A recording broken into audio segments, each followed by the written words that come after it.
If you wanted to steal an election, you wouldn't then give it back to the people to decide. You would actually do something like manipulate the counts of votes. I said this long before 2020. And by the way, anybody who thought this through would have said the same thing. No, that's not the last. The last step of some great plan to overthrow an election is not to turn it back over to the people who are going to vote, even if you've got a slick ad campaign. What is that?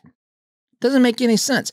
The people, if this ad campaign and this team of Russian Facebook advertising specialists, and not just Facebook, but also Pokemon Go. Pokemon Go is one of the platforms that the ad campaign was alleged to have used that tricked Hillary voters into voting for Trump. Now, I don't do Pokemon Go. I have run into groups of people. It's been a while. I've run into groups of people doing the Pokemon Go thing. I've run into them on the trails at the park, at the local park. I've run into those folks outside of like a strip mall. And I would always engage with them. What are you guys doing? There's a bunch of people here. What are you looking at? Pokemon Go. They were downloading. I don't even know how it works. You had to be there to get some sort of a new character for the game or something along those lines. I don't even know.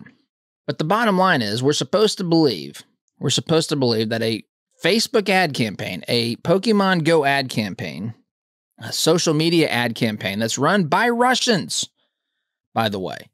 Couldn't find any Americans to do this. No. Had to find Russians.